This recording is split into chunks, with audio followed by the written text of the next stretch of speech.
mulai ibadah kita mau siapkan hati kita bersatu dalam doa, kita mau fokuskan hati kita, pikiran kita mau berdoa kepada Tuhan. Haleluya Tuhan. Terima kasih Tuhan, terima kasih Yesus. Haleluya Bapa, kami bersyukur Tuhan atas kebaikan-Mu Tuhan pada hari ini Tuhan. Kami boleh ada Tuhan, semua karena anugerah-Mu ya Bapa, semua karena kebaikan-Mu Tuhan. Kami akan mulai ibadah kami Tuhan, layakkan kami di hadapan-Mu Tuhan. Fokuskan hati kami Tuhan, pikiran kami Tuhan, biar kami boleh berfokus kepada Engkau Tuhan. Kami mulai ibadah kami Tuhan, kami mau serahkan semuanya ke dalam tangan-Mu Tuhan. Pikiran kami Tuhan, hati kami Tuhan, biar kami boleh datang ke tempat ini Tuhan, kami boleh pulang Tuhan membawa sesuatu yang luar biasa ya Bapa.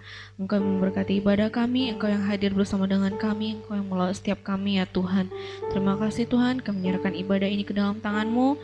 Terima kasih ya Bapa, hanya dalam nama Tuhan Yesus. Haleluya, amin. Haleluya, kita mau bangkit berdiri, kita angkat satu pujian, bersyukurlah. Haleluya, kita tepuk tangan muji Tuhan.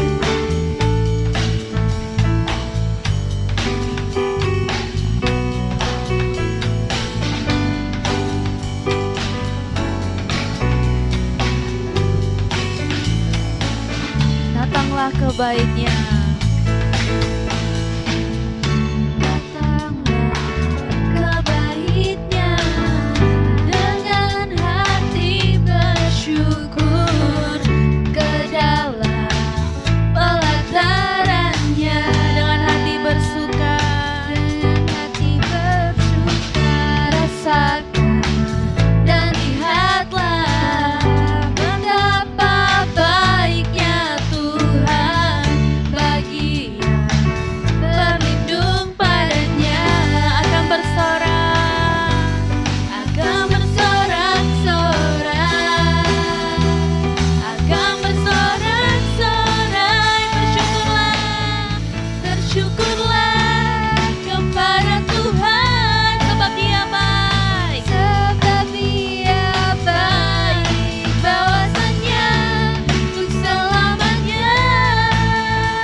Tuhan yang baik, amin.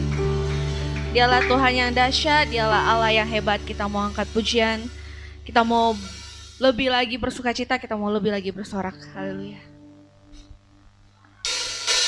Kita bertepuk tangan, kita muji Tuhan. Dialah Allah yang layak dipuji.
Berkuasa di bumi di surga, berkuasa di bumi di surga, bertata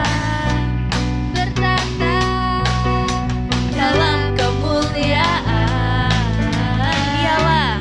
Dialah Tuhan Allah kita, namanya berkuasa, pembebas,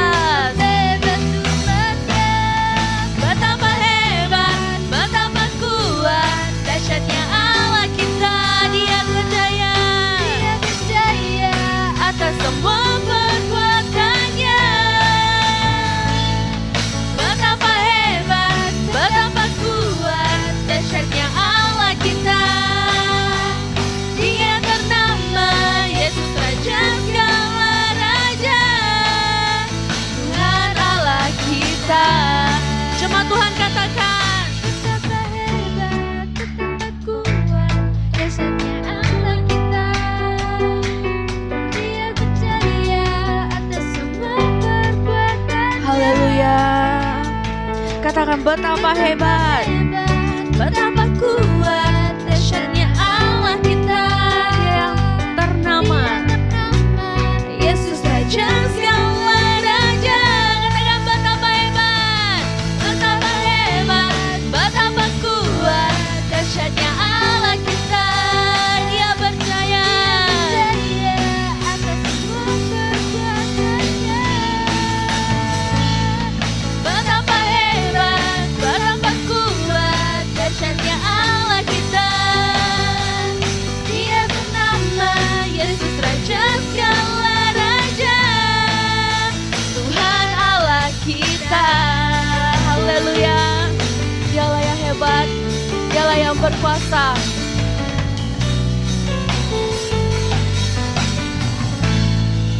Haleluya. Kita bersukacita, amin. Dialah Allah kita yang hebat, dialah Allah yang kita yang luar biasa. Haleluya. Kita mau siapkan hati kita mau mendengarkan firman Tuhan. Kita mau angkat satu pujian yang mengatakan waktu Tuhan pasti yang terbaik. Haleluya. Kami percaya waktu-Mu yang terbaik, Tuhan. Haleluya.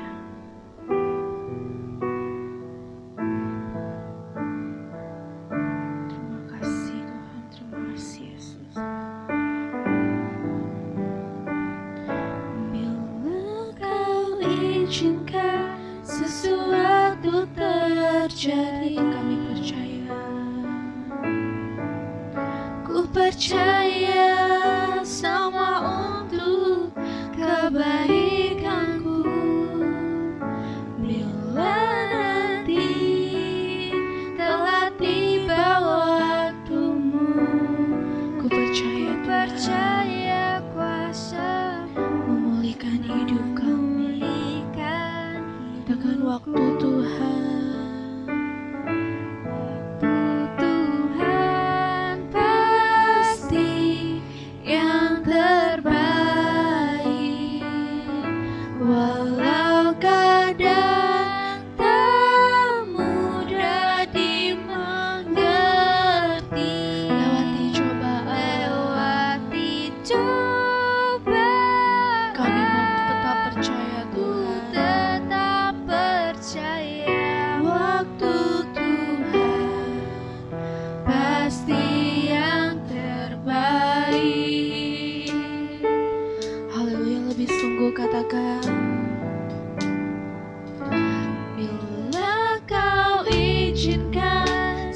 waktu terjadi.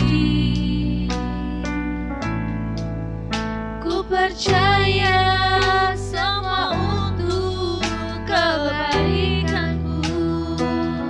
Bila nanti telah tiba waktumu, ku percaya kuasa-Mu memulihkan hidupku. Waktu Tuhan, waktu Tuhan pasti yang terbaik. Walau kadang tak mudah dimengerti, lewati cobaan, kami tetap percaya Tuhan. Tetap percaya waktu Tuhan pasti yang terbaik. Katakan waktu Tuhan, waktu Tuhan pasti yang terbaik. Walau kadang tak mudah dimengerti, lewati cobaan, ku tetap percaya waktu Tuhan pasti yang terbaik. Cuma Tuhan katakan waktu Tuhan pasti yang terbaik. Walau terkadang tak mudah dimengerti, lewati cobaan Tuhan, kami mau tetap bersama-Mu Tuhan. Ku tetap percaya waktu Tuhan pasti yang terbaik. Lewati cobaan, lewati cobaan, ku tetap percaya waktu Tuhan pasti yang terbaik. Lewati cobaan, lewati cobaan, ku tetap percaya waktu Tuhan pasti yang terbaik. Oh, waktu-Mu yang terbaik Tuhan. Mari kita mau sembah Dia.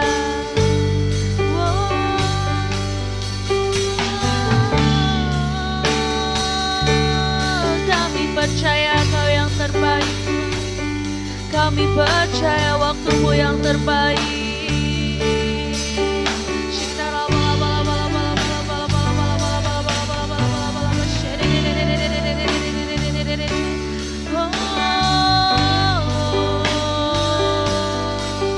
Haleluya. Kami mau sembah Kau Tuhan. Kami mau tinggikan Kau Tuhan. Kami mau agungkan nama-Mu Tuhan. Kaulah Raja yang layak disembah, Kaulah Raja yang layak ditinggikan, Kaulah yang layak diagungkan Tuhan. Segala kemuliaan, segala hormat hanya bagi-Mu Bapa.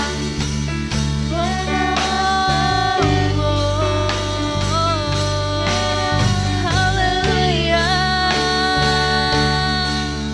Kami sembah Raja, kami sembah Tuhan yang berkuasa. Kami percaya Tuhan, setiap cobaan, setiap rintangan Tuhan, kami aman bersama-Mu Tuhan. Wow, haleluya.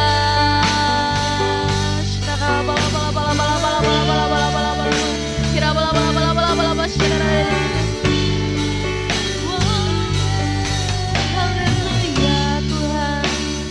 Ini hidup kami Tuhan, ini hati kami Tuhan, ini seruan kami Tuhan. Kami mau serahkan bagi-Mu Tuhan, segala kemuliaan hanya bagi-Mu Tuhan. Kau yang menjamah kami, Kau mau kami Yesus.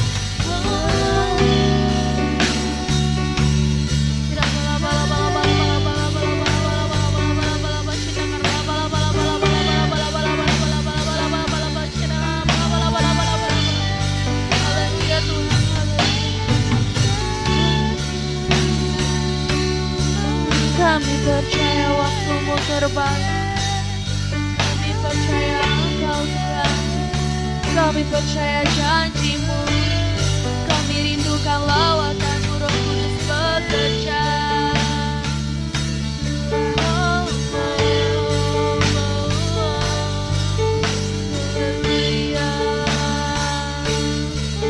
Segala kemuliaan bagi-Mu Tuhan.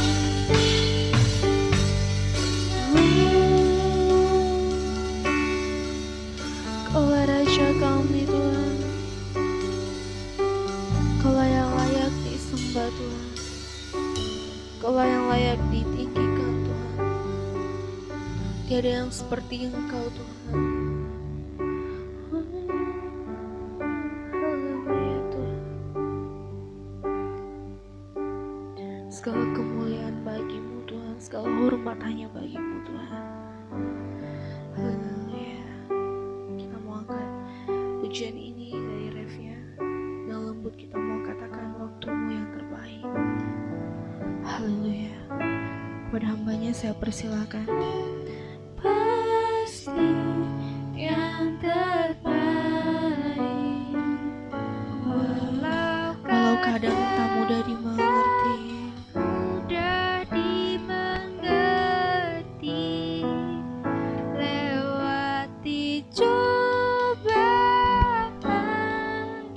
ku tetap percaya Waktu Tuhan pasti yang terbaik. Lewati cobaan, ku tetap percaya. Waktu Tuhan pasti yang terbaik. Waktu Tuhan pasti yang terbaik.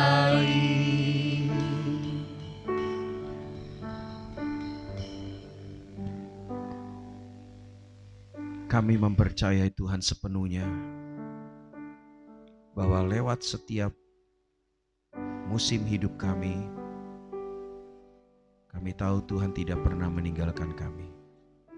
Semuanya bisa terjadi untuk membentuk kami supaya kami menjadi pribadi yang dewasa seperti Engkau. Tuhan, terima kasih buat kehadiran-Mu Roh Kudus di tengah kami. Terus lawat kami, jamah kami, dan berbicara pada kami apa yang Kau ingin sampaikan pada pagi ini. Urapan-Mu yang baru memenuhi hati kami, dan berikan kami hati yang baru, hati yang taat. Jadikan hati kami jadi tanah yang subur, supaya benih firman Tuhan yang akan ditabur akan bertumbuh, berakar, dan berbuah 30, 60, dan 100 kali ganda untuk kemuliaan nama Tuhan. Terima kasih Tuhan, terpujilah nama-Mu selamanya. Biar kerajaan-Mu datang, kehendak-Mu jadi di tempat ini seperti di surga, di hidup kami seperti di surga. Dalam nama Tuhan Yesus setiap kita percaya berkata amin. Puji Tuhan. Silakan duduk saudara. Shalom semua, selamat pagi. Ya, puji Tuhan. Semangat kita semua saudara ya. Ya, puji Tuhan. Saudara, jadi kita hari ini kita selama setahun ini kita akan belajar tentang bertumbuh menjadi pribadi yang dewasa seperti Yesus. Ya, tidak menjadi orang Kristen anak-anak, tapi menjadi orang Kristen yang dewasa. Kenapa ini ada, saudara? Supaya kita menjadi pribadi-pribadi yang siap menanti kedatangan Tuhan sebagai mempelainya Allah. Ya, yang tahu apa yang menjadi rencana Tuhan dalam hidup kami. Saya kira ini juga satu kerinduan orang tua juga, supaya anak-anaknya bertumbuh menjadi dewasa. Tidak anak-anak terus. Ya, dari bayi diasuh sampai besar, akhirnya bisa berjalan, bisa makan sendiri, bisa sekolah, akhirnya bisa membantu orang tua, akhirnya dia bisa mandiri, membangun keluarga sendiri, ya, dan dia bisa melakukan apa yang orang tuanya rindukan. Demikian juga dengan Tuhan. Tuhan mau saudara dan saya menjadi anak-anaknya yang tidak menjadi anak-anak, memiliki sifat kanak-kanak, tapi saudara dan saya bertumbuh menjadi pribadi yang dewasa. Ya, dan untuk menjadi pribadi yang dewasa itu suatu pilihan, saudara. Jadi kita mau memilih nggak untuk menjadi dewasa? Ada orang kedewasaan itu tidak diukur dari usia. Ada orang yang sudah tua, usianya sudah cukup dikatakan dewasa. Mungkin kalau Indonesia dewasa kalau dikatakan 17 tahun ya. Dakil balik. Ya mungkin kalau buat pria 21 tahun. Tapi kalau di luar negeri 17 tahun sudah mereka harus keluar dari rumah. Dan mereka harus mandiri, kerja sendiri. Ya, kuliah, biaya sendiri dan sebagainya. Tapi kalau kita di Indonesia masih dibiayain. Kadang yang repotnya orang Indonesia Asia ini sampai sudah menikah pun masih dibiayain. Ya kan? Sampai menikah pun masih, "Pah, minta duit, Pah." Jadi ya itu yang orang tua terlalu baik, terlalu sayang sama anaknya, akhirnya anaknya tidak bisa mandiri, tidak bisa menjadi dewasa dalam hal keuangan mereka. Ya saudara, jadi kita melihat anak-anak yang dilatih, dididik untuk mandiri menjadi dewasa, diberikan tanggung jawab dan sebagainya, itu anak-anak yang tangguh saudara, yang tangguh. Ya, nah jadi itu semua adalah pilihan-pilihan kita. Jadi untuk menjadi dewasa ada pilihan-pilihan kita. Jadi kita dibentuk oleh pilihan-pilihan kita. Ya, jadi mau nggak kita jadi dewasa? Kalau kita mau jadi dewasa, maka kita harus memilih. Ya, keputusan kita juga. Dan kita memilih untuk menjadi pribadi yang dewasa. Dewasa seperti siapa? Kalau dunia ini menyatakan banyak hal tentang kedewasaan. Tapi kita mau bertumbuh menjadi pribadi dewasa seperti Yesus. Ada patternnya, ada contohnya. Seperti Yesus kita mau bertumbuh menjadi dewasa seperti Yesus. Bukan seperti dunia ini. Sekali saya katakan bahwa kita adalah anak-anak Tuhan yang telah diciptakan Tuhan, ditebus oleh Tuhan. Tuhan adalah Bapa kita. Kita akan bertumbuh menjadi dewasa seperti Yesus. Tidak seperti dunia ini, seperti Tuhan yang menciptakan kita, yang menyelamatkan kita, saudara. Maka pilihan-pilihan kita juga sesuai apa yang ada di dalam hati Tuhan. Apa yang ada di dalam hati Yesus. Saudara tidak bisa berkata, saya mau menjadi dewasa seperti Yesus. Tapi saya mau mengikuti apa kata iblis, kata dunia ini. Gak bisa. Kalau saudara sebagai anaknya, saudara ingin bertumbuh menjadi dewasa seperti dia, maka pilihlah sesuai apa yang ada di dalam hati dia. Ya, apa yang ada di dalam hati Tuhan Yesus. Nah, hari ini kita akan belajar ada dua tokoh dalam satu keluarga, yaitu Kain dan Habil. Kita buka dalam Kejadian pasal 4 ayat 1. Kita lihat pilihan-pilihan dalam kehidupannya. Ya, Kejadian pasal 1 ayat 1 sampai yang kelima. Saya baca ayat pertama, sudah ayat kedua dan selanjutnya. Kemudian manusia itu bersetubuh dengan Hawa, istrinya. Mengandunglah perempuan itu, lalu melahirkan Kain. Maka kata perempuan itu, aku telah mendapat seorang anak laki-laki dengan pertolongan Tuhan. Selanjutnya terus.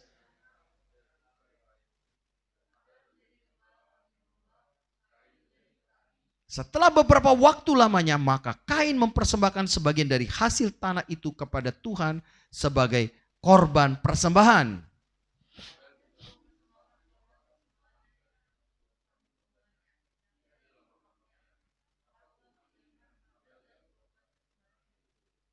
Ayat kelima, tetapi Kain dan korban persembahannya tidak diindahkannya. Lalu hati Kain menjadi sangat panas dan mukanya muram. Saudara yang dikasih Tuhan, kita lihat ada satu keluarga, Adam dan Hawa. Ya,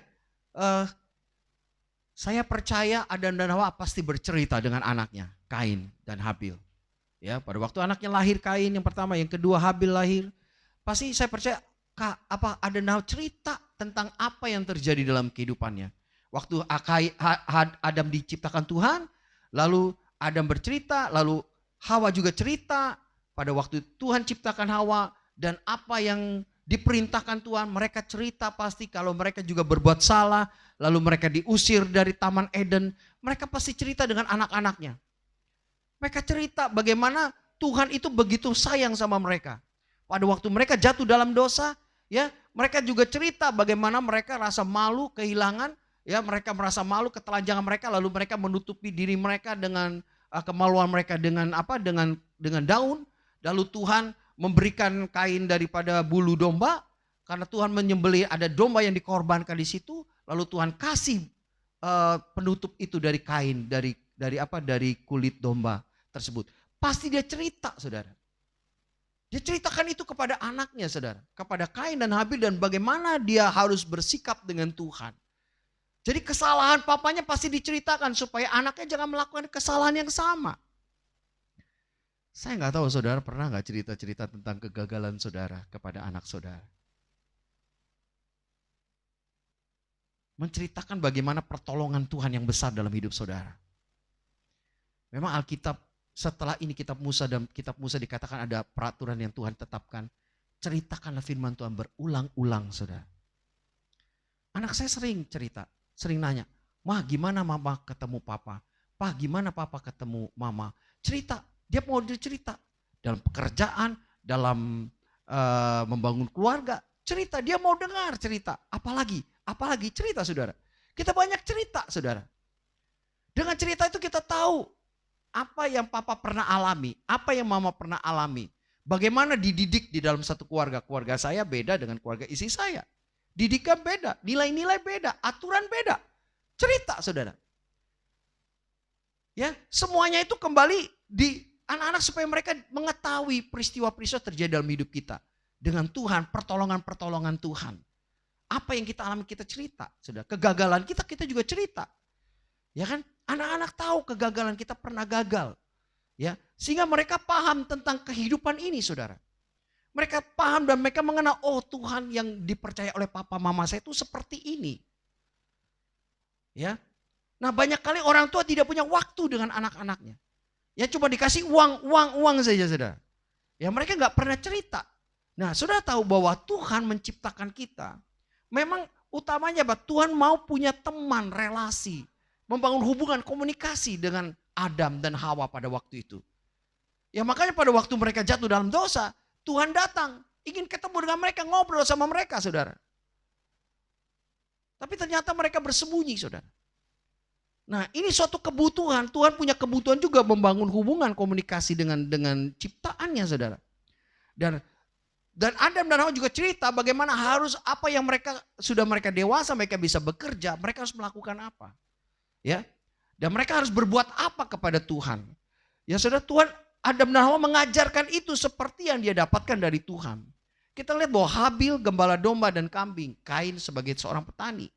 Ya, Kain mempersembahkan sebagian dari tanahnya kepada Tuhan sebagai korban persembahan. Habil juga mempersembahkan korban dari anak sulung, kambing domba yang lemak-lemaknya yang baik, saudara.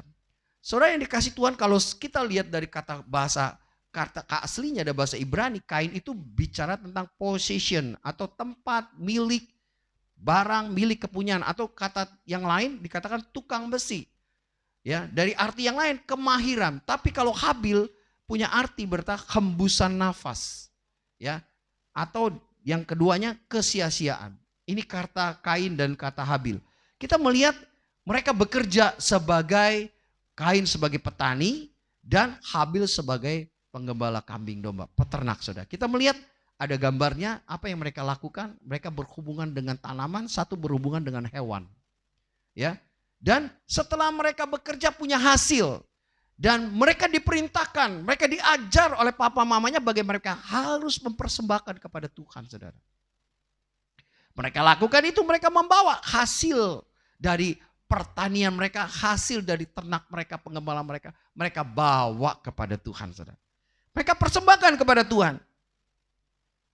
Saudara, pernah nggak saudara mengajarkan anak saudara bagaimana mereka menghormati Tuhan, bagaimana mereka memberikan persembahan kepada Tuhan? Pernah nggak saudara ajar? Bagaimana mereka harus ibadah dengan Tuhan? Bagaimana sikap mereka dengan Tuhan? Pernah nggak orang tua ngajarin anaknya? Halo? Ya. Saya kira seluruh jemaat pernah mengajarkannya. Ternyata waktu mereka Kain membawa persembahannya dari pertaniannya kepada Tuhan, sebagian dia bawa kepada Tuhan. Dan Habil juga membawa yang sulung dibawa kepada Tuhan. Tuhan mengindahkan Habil dan korban persembahannya. Tetapi Kain dan korban persembahannya tidak diindahkan Tuhan. Kita melihat sudah, apa dikatakan mengindahkan berarti berkenan. Tuhan berkenan kepada Habil dan persembahannya. Tuhan menerima persembahan, menerima Habil dan persembahannya. Tapi Tuhan menolak Kain dan korban persembahannya. Jadi kita melihat pertama bicara tentang pribadi Habil. Dan yang kedua baru persembahannya Habil. Yang Kain, Tuhan menolak Habil dan persembahannya. Jadi di sini kita melihat bahwa kalau kita lihat contoh gambar ini kira-kira menginspirasi, mengini kita. Gambar yang kita lihat. Nah, bagaimana kita lihat Kain mempersembahkan persembahannya di sebelah kiri. Habil mempersembahkan persembahannya, dia berlutut. Dia membawanya. Dia bukan hanya membawa persembahannya kepada Tuhan, tapi hati hidupnya pun dia bawa kepada Tuhan. Hati dan hidupnya dia bawa kepada Tuhan, dia berlutut, dia bersujud kepada Tuhan, dan dia menyembah Tuhan. Dan apa yang bisa kita lihat bahwa benar-benar Tuhan menerima Habil dan persembahannya, dan Tuhan menolak Kain. Kalau kita lihat di gambar ini, persembahan Habil ada apinya, saudara. Tapi persembahan Kain tidak. Tapi kalau saya lebih setuju lihat gambar seperti sekolah minggu bikin begini tuh. Klik. Nah, persembahan Habil apinya itu naik ke surga, saudara. Tapi persembahan Kain apinya tidak naik ke surga. Tapi di Alkitab tidak ditulis. Tapi paling enggak kalau kita bisa lihat persembahan kalau lihat di zaman perjanjian lama selanjutnya, kita lihat persembahan yang naik ke atas itu persembahan yang menyenangkan hati Tuhan. Berarti Tuhan berkenan. Gambarnya kira-kira seperti ini. Dari mana kita bisa tahu bahwa persembahan Habil itu berkenan sama Tuhan, diindahkan Tuhan, dan Kain tidak? Salah satu contoh seperti ini, saudara. Apinya naik ke surga. Saudara dikasih Tuhan, kita melihat tadi bahwa apa yang membuat persembahan Habil diindahkan Tuhan dan Kain tidak? Kenapa Habil diterima Tuhan dan persembahannya diterima Tuhan? Dan Kain ditolak dan persembahannya ditolak. Yang udah pasti, saudara, kalau orangnya ditolak, maka persembahannya pun ditolak.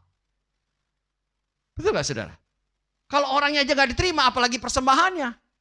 Yang dia bawa, dia tolak, saudara. Jadi di sini kita melihat Tuhan mengutamakan pribadinya. Pribadi. Tuhan mengutamakan pribadi orang itu, saudara. Nah, seperti saudara, Tuhan peduli dengan saudara pribadi, bukan persembahan yang saudara bawa kepada Tuhan. Pertama, diri saudara itu. Ya, Tuhan mencari saudara. Kita melihat apa yang membuat Tuhan mengindahkan Habil dan menolak Kain. Yang pertama kita melihat Ibrani 11 ayat 4. Kita baca sama-sama. 2, 3.